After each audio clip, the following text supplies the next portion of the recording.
I just got a good word. Cain and Abel. Look, so in the beginning of Cain and Abel's, look at it. Just open for yourself. So Cain and Abel, two brothers. They have Adam and Eve as their moms. So they are two brothers, come from the same two parents. Abel, when he is taught about God, they are both taught about God. But when he hears about God, he is receptive of the word of God. When Cain is taught about God, he is less enthused, less engaged about the word of God. So they grow up differently. One person grows up wanting a relationship with God, wanting to give thanks to him, to get to know him, to experience him, to do good by him. The other one grows up being closed off, only caring about realistically himself and what he can gain and what he can do.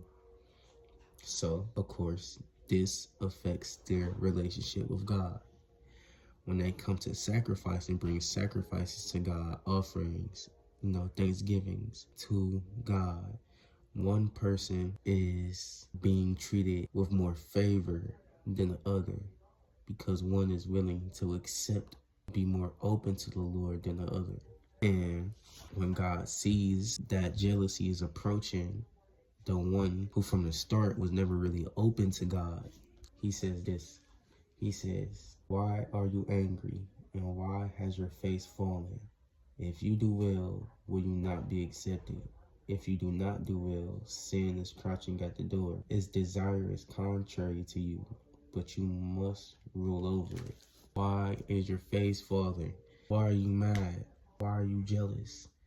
If you open up your heart to me, if you receive me, learn from your brother his good things and his bad things and incorporate them into your own life, will you not receive the good I have for you just like I have good for Abel?" Bro, we go through life and we look at other people, we look at other people's blessings, their relationship, and things that we wish we had about ourselves, and we don't even stop to think, what is this person doing differently from me? If they're close with God, what is their relationship with God? Like, how can I learn from them? Instead, we just so worried about them that we don't focus on the better that we can be doing in our own lives. This jealousy, this hatred started from the bloodline, from blood thick and thin. Cain was like, bro, you are blessed. I don't like that. I don't like that you are more blessed than me. That even though I don't really care about God too much, I don't like that you're his favorite because you love him more than I do. So instead of me diving and looking inwardly, I'm about to kill you so that I can be more favored. And bro, I made this video because I'm like, man, that's deep. If you're around people and you blessed, you doing good, you could have came off years of not doing good. And you could have been faithful all throughout that. You could have been praying all throughout that. You could have been worshiping all throughout that. In front of the people's face, your family, your friends, whatever. And God answers you with favor.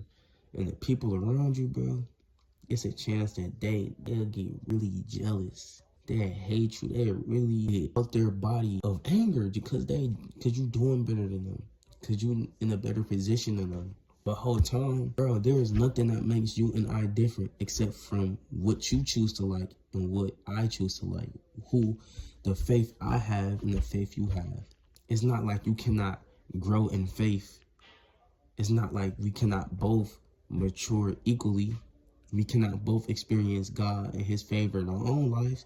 But I could have been more willing, more faithful, more open, and you just took it, washed your hands with it, and kept going. And now I'm where I'm at, and you're where you're at. And instead of learning and turning around and seeing that and being like, all right, something got to shake within myself, people will go for the kill. They'll hate on you. They'll plant seeds of division, of just trying to kill every little thing that you have started in your life. Bro, if you have that in your heart, work on yourself. You could be a king alongside kings. The world around us is abundant. Everything is abundant. It's prosperous, bro. I can be a king. You can be a king, queen, whatever. It's all about you. We can both receive the favor of God. We can both receive the hands of God. We can both receive miracles and blessings in our own way that is custom and tailored to us. God is not a God of lack. He doesn't run out in heaven. It's abundant, bro. And if you are one of these people who are experiencing things and you ask yourself, why is there no help? Why is there people always hating? If you are on the side of you are faithful, but the people around you who you expect to be strong with you, to be encouraging you, are not encouraging you, then you got to think about Cain and Abel's story, and you have to find your own reflection. You have to grow in it yourself. That's just how it is. And get your own message from God and grow with that. And pray for your enemies and those who persecute you.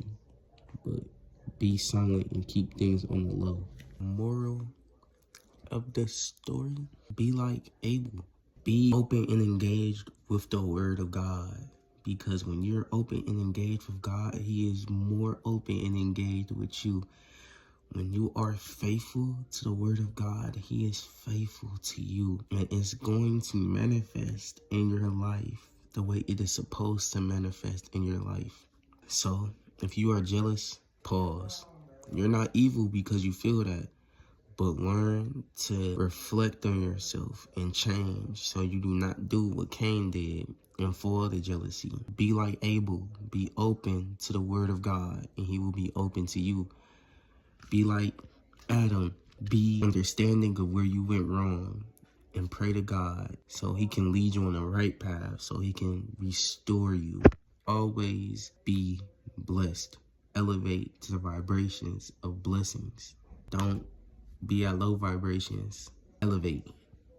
And look, I just got another message. So just if you engage with the word of God, he will engage with you. If you spend your life rejecting God and his word, he will reject you. Now, I didn't get this word. I could have got this from Cain and Abel, but I didn't. I got this from Noah. The people spent all their life, every single day, sun up, sun down, year in, year out, birthday come, birthday go. Every single day of their life, they spent that rejecting God. And when the time finally came for them to be face to face with God, even though it was through rains and flood, it was still face to face with God. When that time came, guess what God did?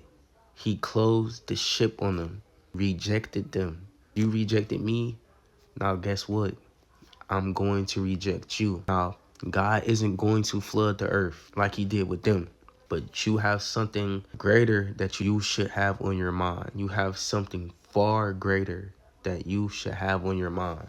If you spend all your life rejecting God and you die, and there is a heaven, there is a God who been trying to get with you this whole time, do you think that he will accept you?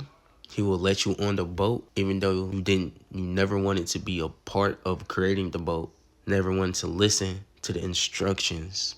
Or do you think he is going to close the door on you? Decide before it's too late.